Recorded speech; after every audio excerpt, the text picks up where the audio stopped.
우리의 삶 속에 여러 가지 중요한 것들이 많지만 특별히 물질이 중요합니다. 그래서 이 물질 때문에 많은 것들이, 많은 일들이 일어나지 않습니까? 그 중에 이제 이 재산 분배, 형제들 간의 이 재산으로 인한 갈등이 적지 않습니다. 그만큼 물질이 중요하기 때문에 조금이라도 손해보지 않겠다는 마음들을 누구나 갖고 있지요. 그건 자연스러운 일일 것입니다.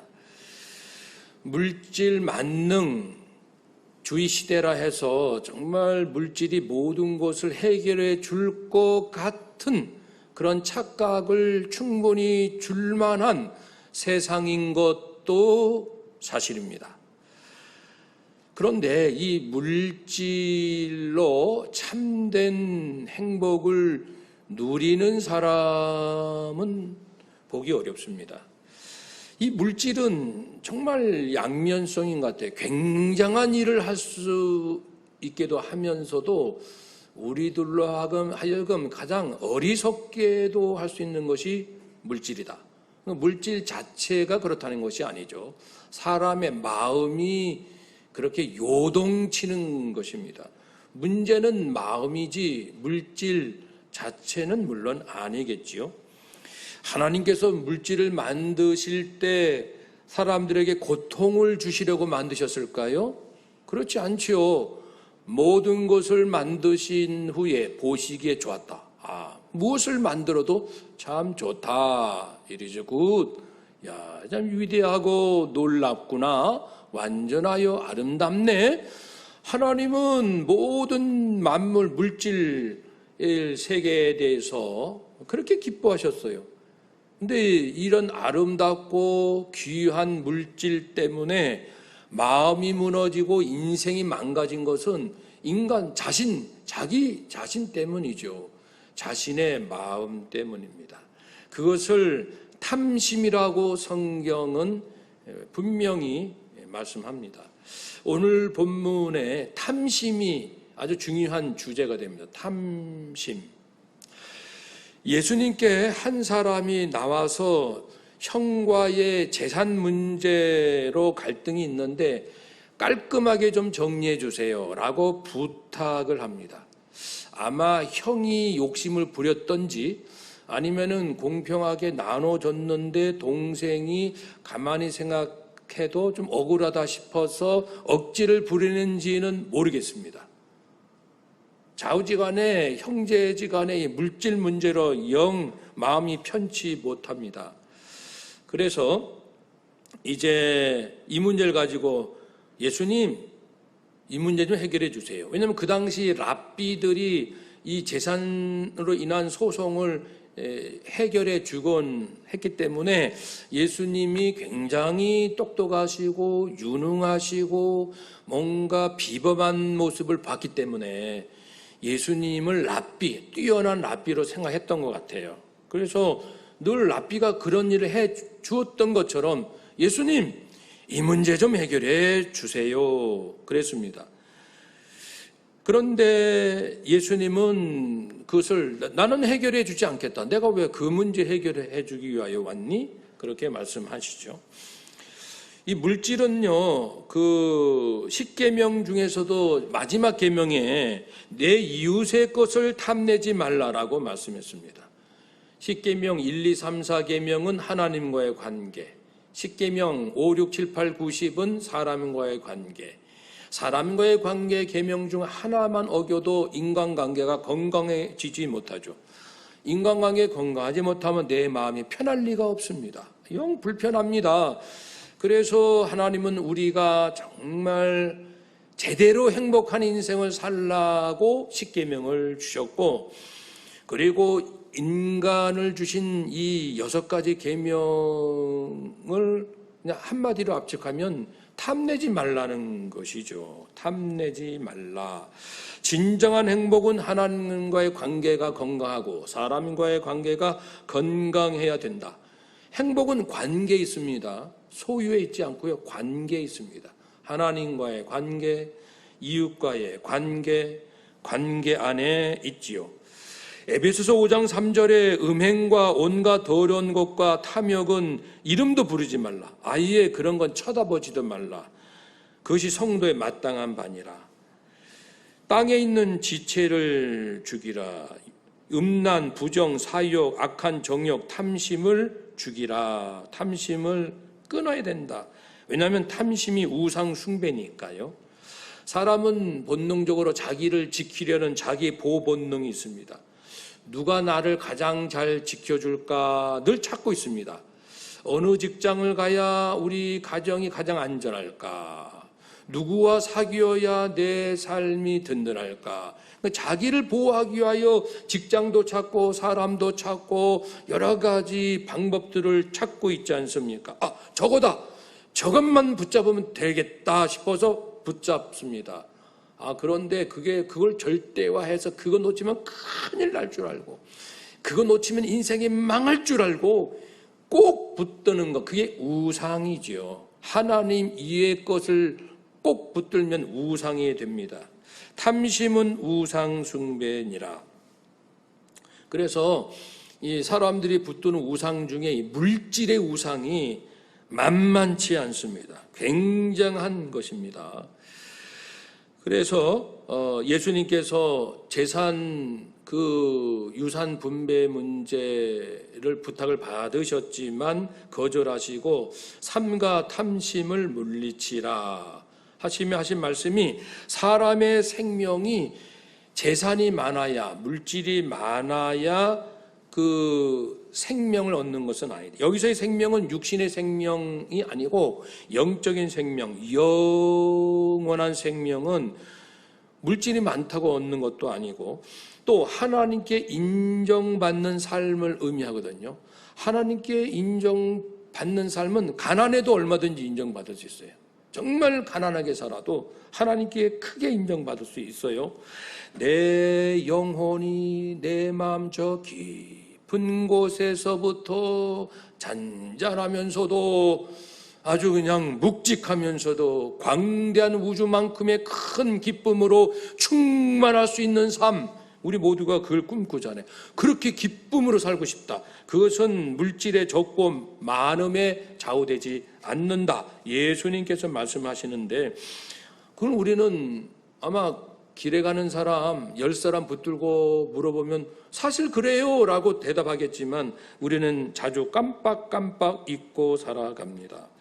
물질로 얻을 수 없는 것, 물질 만능인데 물질이 만능이 아니에요. 물질은 정말 중요한 것을 얻는 데는 별 힘이 없어요. 이것을 우리가 살면서 경험하고 있는데 자꾸만 속고 있는 거예요. 아니야, 물질만 있으면 될 거라고요. 방금 말씀드린 영원한 생명, 그리고 내 마음이 깊은 곳에서 차고 넘치는 놀라운 기쁨은 물질에서 오지 않는 것, 그게 먼저고요. 또 한 가지 성령의 9가지 열매 있잖아요. 그 성품, 사랑하는 마음, 평안하고 기쁘고 오래 참음. 돈 많으면 오래 참나요? 돈 많으면 친절하나요? 선을 행하나요? 충성, 온유, 절제심이 강한가요?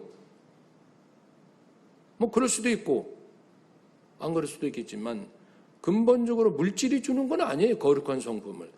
지혜, 하나님의 뜻과 섭리를 깨닫고 인생과 만물에 대한 이치를 깨닫는 것.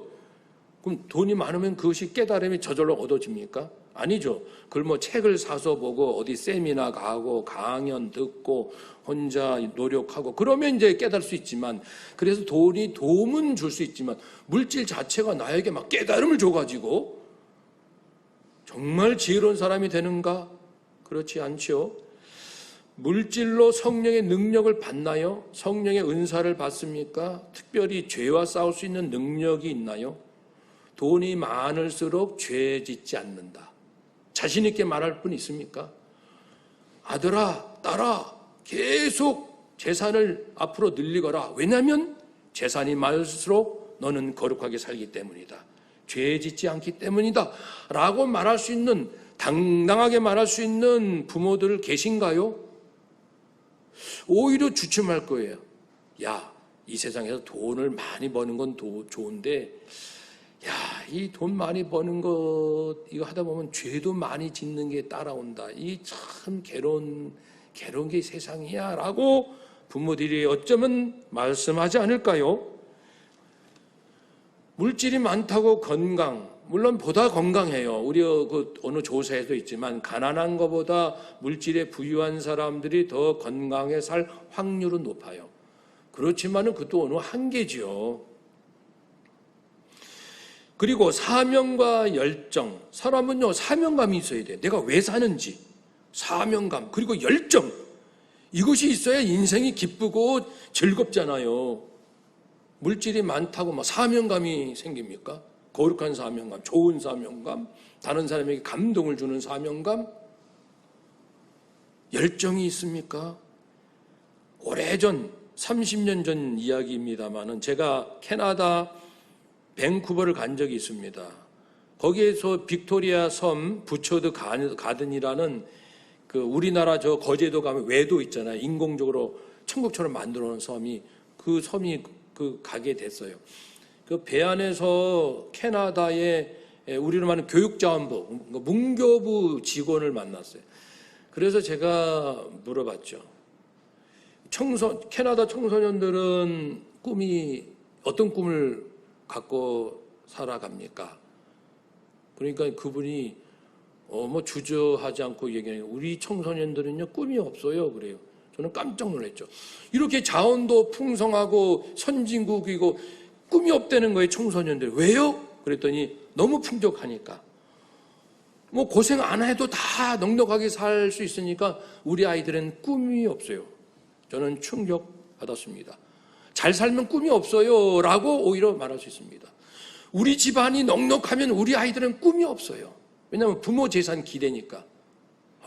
내가 적당히 해도 어려우면 부모님이 도와줄 거야.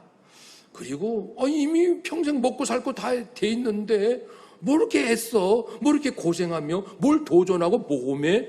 그냥 안전하고 편안하게 살지. 꿈이 없을 가능성이 많아요. 돈을 더 잘 벌 수 있는 꿀지는 모르겠네요.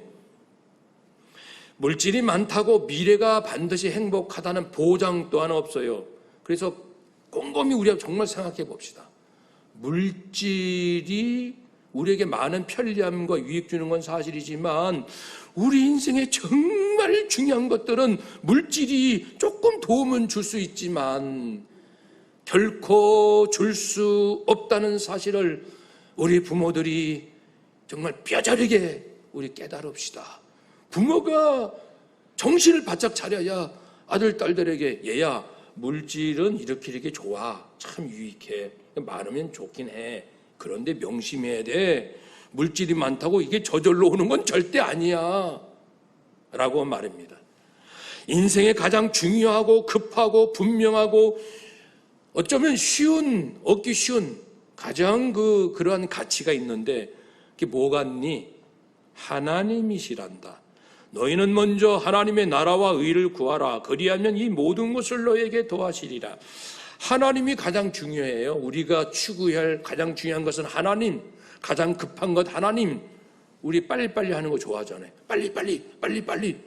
그러면 우리 하나님, 우리 아들, 딸들이 빨리빨리 하나님을 좀 만나게 해주세요. 빨리빨리 성경 말씀 깨닫게 해주세요. 빨리빨리 은혜 받게 해주세요. 그래야 되는 거 아닙니까?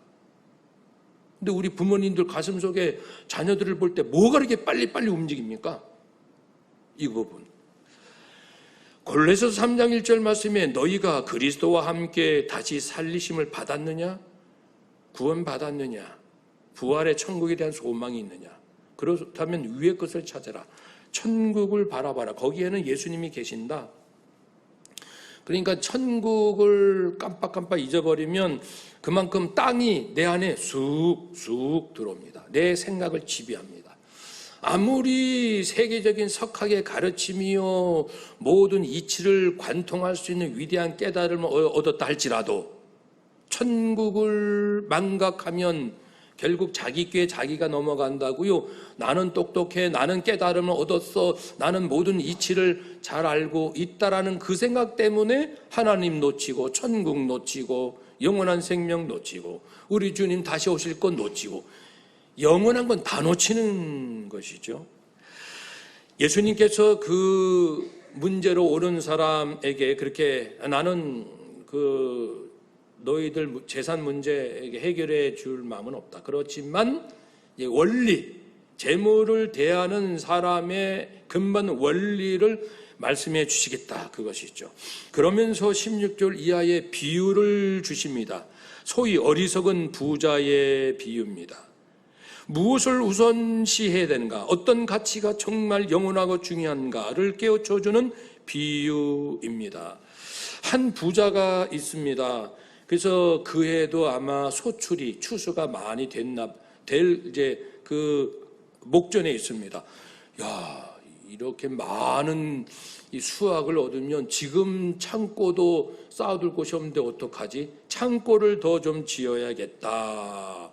뭐 회사 같으면은 지금도 많은 이 수입이 있는데 더 많은 수입이 예상이 될 때 이걸 어떻게 다룰까 고민하겠지요.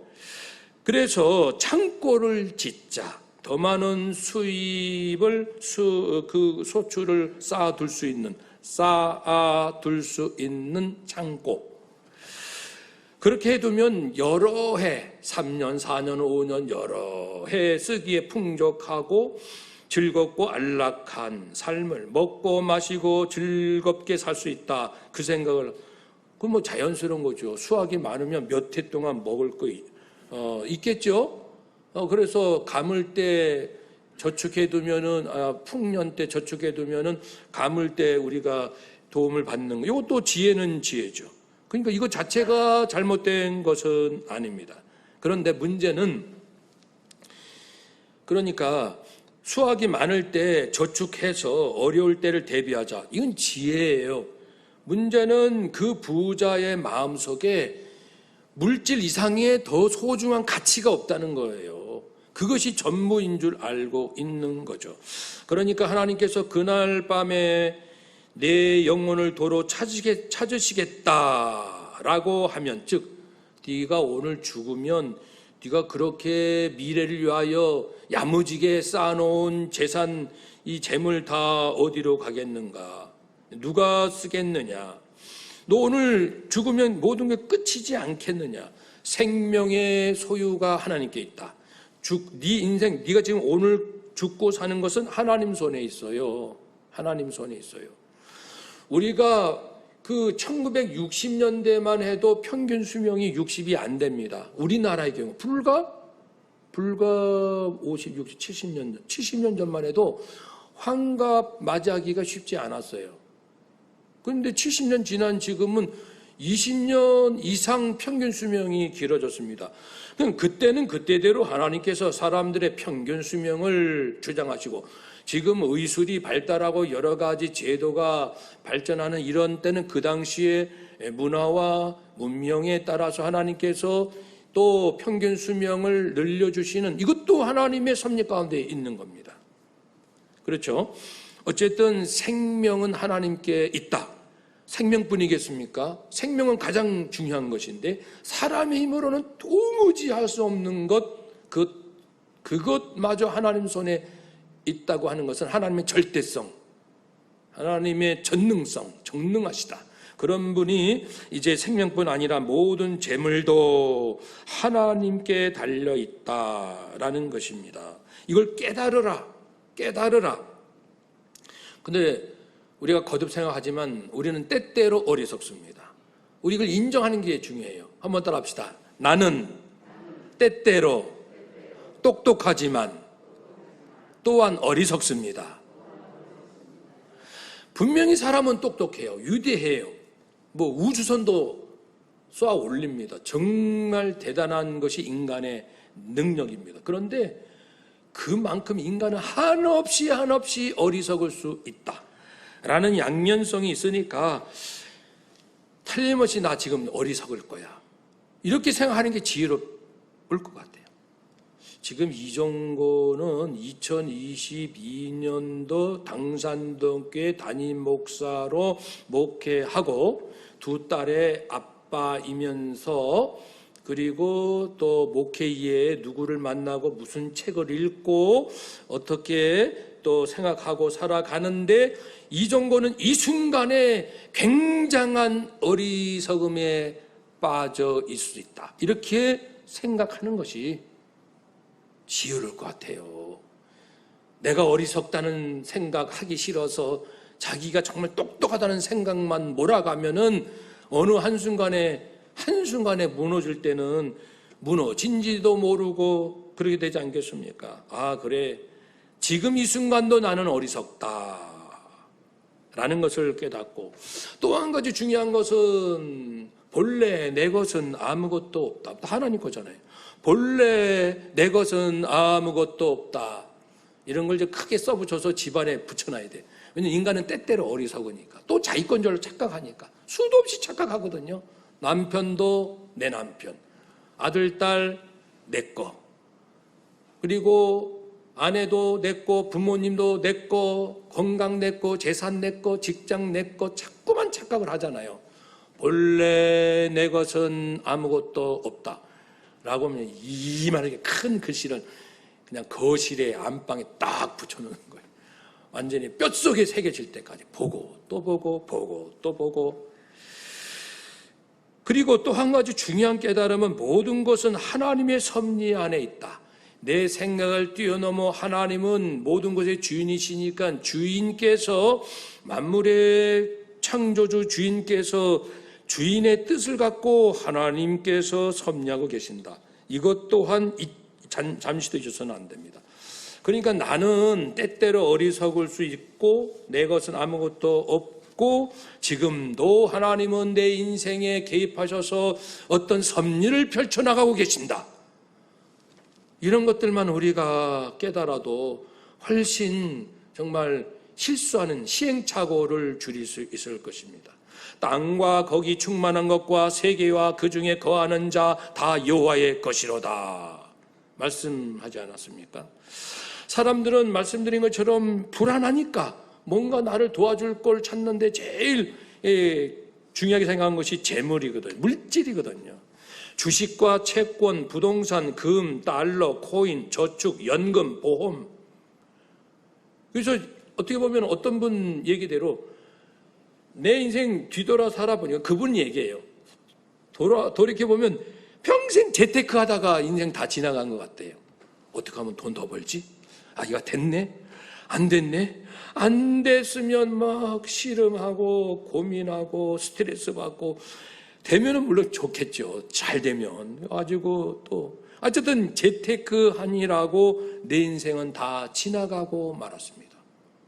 나이가 이제 70이 넘으니까 나 뭐하고 살았나? 뭐하고 살았지? 허무함이 들어오는 거예요. 어느 건축가가 아주 지혜로운 얘기를 해줬어요. 우리나라 어느 건축가가 자기가 이만저만해서 이사 가게 됐는데 그 이사 갈 집이 아직 준비가 안 돼가지고 자기 그 집안 살림살이의 30%만 가져가고 70%는 창고에 보관해뒀어요. 그리고 그 잠시 사는 곳에서 살았는데 살아보니까 그분의 고백이 강연 중에 아니 지금 내가 짊어지고 있는 살림살이의 30%만 가지고 살더라도 사는데 아무 지장 없더라고요. 아무 지장 없던데요. 그것을 진짜 얘기하더라고요. 아무 지장 없어요. 70%는 쓸데없는 거 머리에 이고 사는 거죠. 그러면서 여러분 우리 버리고 삽시다. 버리고 삽시다. 그 얘기를 계속해요. 버립시다. 미니멀 라이프의 최소한의 삶. 그래서 어느 성도님도 다짐한 얘기를 저도 들었대요. 목사님, 우리 가정은요, 선교사는 아니지만 언제라도 하나님이 부르시면 떠날 준비하며 살기로 했습니다. 그래서 살림살이를 최소화하는 거예요. 다 남 주는 거예요. 필요하세요? 가져가세요. 진짜 선교사님들이 이제 떠날 때 짐을 최대한 줄여야 되잖아요. 그러한 정신으로 자기들도 살기로 했습니다. 저도 아내와 같이 가끔 얘기해요. 우리 버립시다. 선교사의 심정으로 그냥 간단하게 언제라도 어느 곳으로 떠날 마음의 준비, 살림을 간단하게 합시다.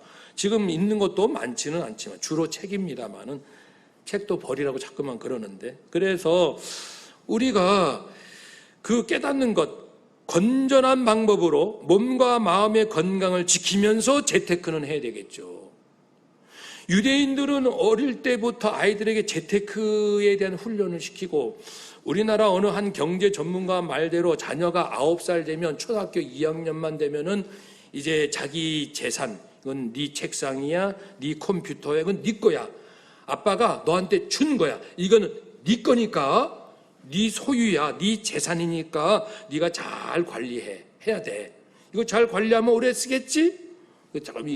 이 관리, 재산 관리 의식을 9살부터 심어주라라는 이야기를 합니다. 지금 이제 우리 젊은 부부들은 똑똑하니까 어린 아들, 딸들에게 이제 그걸 잘 할 겁니다. 이렇게 네 건데 물질은 잘 사용해야 돼. 그리고 어떻게 하면 이 물질이 커질 수 있고 어떻게 하면 줄어든다. 이거는 네가 하게 달려있다. 이 재테크도 초등학생 때부터 훈련을 그 눈높이에 맞춰서 시켜주는 것도 필요하죠. 그래서 아이들 데리고 지금은 안 됩니다만 토요일마다 벼룩시장 있잖아요. 구청마다 저 사당동에도. 그럼 데려가가지고 자기 물건을 놓고 이제 매대 임대 받아가지고 이 초등학생이 자기 안 쓰는 물건을 놓고 파는 거죠. 1,000원, 2,000원에 훈련을 하는 거예요. 아, 물건이 팔 수 있고 살 수 있고 팔면은 이게 이득이 생기고 내 용돈이 늘어나고 이런 이 경제 훈련을 시키는 거죠. 그렇지만 재물이 모든 것이 절대 아니야. 내 아들, 내 딸 잘 들어야 돼. 물질이 행복을 주는 진정한 행복 주는 건 아니야. 환상 갖지 마. 이걸 깨줘야 됩니다. 동시에. 부모 역할이 얼마나 중요합니까? 성경에 보면은 테크가 3가지가 있습니다. 첫 번째는 재테크입니다. 하다못해 은행에 넣어둬서 이자라도 받아라. 지혜로워야 된다는 거예요. 돈을 땅에 묻지 마라. 이건 어리석은 거예요. 하다못해 은행에 넣어둬서 이자라도 얻는 이런 것을 권장합니다. 물론 예수님 비유 안에 나왔지만 재테크는 해야 됩니다. 그러나 두 번째는 자족 테크입니다. 자족할 줄, 이거 테크입니다. 테크놀로지, 이것도 기술이에요. 아무나 자족하지 않아요. 똑같은 월급을 받아도 어느 직원은 정말 감격스러워하고 기뻐하며, 그런데 어떤 직원은 맨날 불평, 원망하고 직장 못마땅해 여기고 맨날 사장 미워하고, 어떤 직원은 그렇지 않거든요. 자족할 줄 아는, 만족할 줄 아는 것도 테크닉, 기술 아닙니까? 이 기술을 성경은 누누이 말씀합니다. 내가 궁핍함으로 말하는 것이 아닙니다. 어떤 형편에서든지 내가 자족하기를 배웠습니다. 내가 비천에도 처할 줄 알고 풍부에 처할 줄도 알고 모든 일에 배부르며 배고픔과 풍부와 궁핍에도 일체의 비결을 배웠습니다. 돈을 사랑하지 마세요. 재테크는 해도 돈을 사랑하면 안 됩니다. 있는 바를 족한 줄로 아십시오. 그러니까 이제 재테크에서 자족 테크, 어릴 때부터 재테크도 시키고 자족 테크도 훈련시켜야 돼요. 야, 이것으로 네가 원하는 대로 당장 아주 얻지는 못했지만 하나님은 너의 인생에 지켜주는 그분이야. 하나님은 최선을 다하고 계셔. 하나님은 네가 속상할 때 하나님도 속상하셔. 근데 하나님은 지금 최선을 다하고 계시는 거야. 그를 네가 믿고 그렇구나. 하나님은 지금 나를 위해서 최선을 다하고 계시는구나. 그래요, 하나님 기다릴게요. 지금 감사해요. 하나님으로 만족할 줄 아는 훈련도 시켜야 됩니다. 세 번째 테크는 하늘 재테크. 재테크는 재테크인데 하늘 재테크. 하나님께 저축하는 것, 하나님께 투자하는 것. 요즘 개념으로 하나님께 투자하고 하나님께 저축하면 하나님께서 다 받아가지고 다 이자 계산해서 뜻하지 않는 곳에서 놀란 역사가 일어나도록 하시는 거죠. 자기를 위하여 재물을 쌓아두지 말고 하나님께 대하여 부유한 자가 되라. 하나님께 대하여 부유한 자, 즉 하나님께 저축하라, 투자하라. 보물을 하늘에 쌓아두라. 그것은 가난한 자를 도우라라는 것이 핵심입니다. 나의 도움을 필요로 하는 사람, 나의 도움을 필요로 하는 사람들을 물질로 돕고 중보기도로 돕고 일자리 소개시켜주고 요즘으로 말하는 사회복지, 아주 중요한 겁니다. 사회복지. 그러니까 이제 국가도 이 가난한 자를 돕는 이 사회복지를 잘 해야 하나님께 복받는 나라가 될 겁니다. 내게 있는 모든 물질, 건강, 시간, 재능 등등 가난한 사람, 필요로 하는, 내 도움을 필요로 하는 사람들에게 도움을 주는, 아유, 이 좋은 친구, 저 친구에게, 아유, 나는 소개시켜주지 않을 거야. 왜? 이 좋은 친구 나만 사귀어야지, 저 친구랑 소개해줘가지고 이 친구가 저 친구랑 더 친해지면은 나는 서운하잖아. 그러니까 소개시켜주지 않을 거야. 인간관계도 탐심으로 관계를 맺고자 하는 이런 어리석은, 이건 하나님께 투자하는 게 아니잖아요. 아, 저 사람이 힘들어할 때 이 사람을 내가 소개시켜 줌으로 저 사람이 큰 도움을 얻도록, 이런 것도 하늘에 투자하는 거예요. 하나님께 투자, 하나님께 저축하면은 내가 어려울 때 누군가가 정말 소중한 사람을 나에게 소개시켜 줍니다. 그래서 놀랍게 해결되기도 하고요. 국가도 마찬가지입니다. 우리 대한민국도 이 재테크 해야 돼요. 부강한 나라로 만들어야 돼요. 그건 틀림없어요. 그러면서 이제 마음, 자족 재테크. 온 국민, 5천만 국민이 재테크를 해서 열심히 하지만 마음이 건강해야죠. 열심히 재테크 하니라고 몸 망가지고, 마음 망가지고, 인간관계 다 깨지고. 그럼 뭐 합니까? 왜 그렇게 합니까? 어리석잖아요, 5천만 국민. 우리 국민들은 재테크 열심히 하면서도 자족할 줄 아는 마음의 건강한 테크를 하자. 더 나아가서는 가난한 나라들 순수한 사랑으로 도와주는 그러한 하늘 재테크. 그래서 대한민국 하면 전 세계 사람들의 이미지가 어려운 나라들을 조건 없이 정말 순수한 마음으로 도와주는 나라지라고 전 세계 사람들에게 이제 이미지가 심어지면은 사람들이요, 뭐 여유가 있으면 누구 도울까 하면은 좋은 사람한테 도와주고 싶어요. 좀 악하고 고약한 사람은 피하고 싶잖아요. 본능이요. 물론 그것도 넘어서야 되지만 다른 나라도 마찬가지예요. 모두가 이기적이죠, 어느 나라라도. 그런데도 좀 더 순수하고 좀 더 이타적이고 좀 더 양보하고 좀 더 선한 나라가 대한민국이다. 그러면 이쪽에서 서로 치고받고 싸우는 두 나라 강대국이 미국도 중국도 대한민국하고 친해져야겠다. 대한민국은 그래도 좀 양심적이야. 대한민국은 좀 더 선하지. 사람들은요, 자기가 악하면서도 어디 선한 나라 없나 찾아다니거든요. 그러니까 다 이치는 동일합니다. 대한민국 사는 방법, 재테크 잘합시다. 자족 테크 잘합시다. 그리고 하늘 재테크 잘합시다. 어려운 나라, 아프리카, 동남아시아, 어려운 나라들을 틈틈이 조그만 것이라도 선교로 가서 또는 원조로도 계속 도와주는 거예요. 그러면 나중에 대한민국 대박, 하늘의 대박을 얻습니다. 이게 하나님의 섭려 이치입니다. 우리 이웃에게도 그렇게 하고요. 국가도 그렇게 하고요. 개인도 마찬가지고요. 하나님은 다 이렇게 섭리하십니다. 그러므로 물질을 소중히 여기되 하나님 우선 가치로 아름답고 위대하고 진짜 인생 최고의 멋진 기쁨의 삶을 누리시기를, 우리 자녀들이 누리시기를 주의 이름으로 축복합니다. 아멘. 기도하겠습니다.